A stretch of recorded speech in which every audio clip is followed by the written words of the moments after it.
we pushed northward into an area which later came to be known as the Iron Triangle. The 3rd Division got to know the place real well.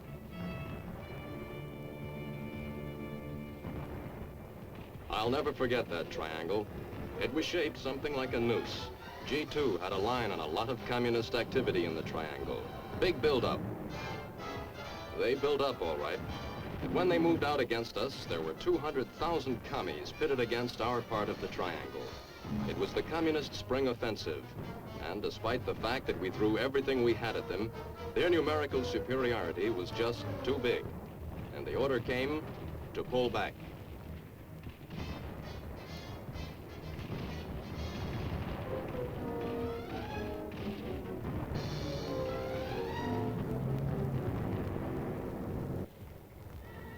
We moved south over terrain that would melt during the days of the spring thaw and freeze up during the night. That crazy Korean weather was true to form. For some time now, the enemy had been calling the signals. It was time to seize that essential combat ingredient called initiative, and our command had a plan of their own. Counterattack. Drive back up the peninsula. The division received orders to reconnoiter counterattack routes.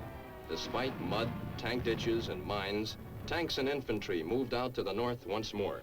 As we pushed the Reds back, it was almost the same, as once again bunching their resources for them. Through burned-out villages where every doorway contained the possibility of a sniper, the advance continued into the Korean Central Mountain sector. But the Reds still had some arrows left, and in the middle of May, they let loose the shaft, and we were once again slugging it out toe-to-toe. They gave way before our firepower as we gave them a real licking. We were beginning to catch on to this hill fighting, working close to the artillery support.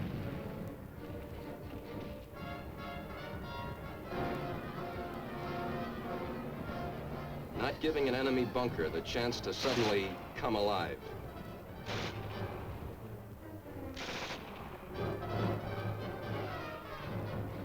Or a haystack the opportunity to mow down a field of 3rd Division soldiers.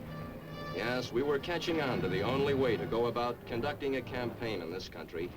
Just fight your way up and down the hills.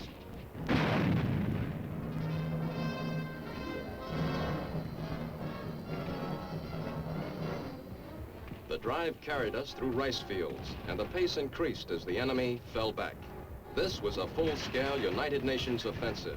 Operation Pile Driver was what it was called, and it was regaining all ground previously lost to the Reds in the high tide of their spring offensive.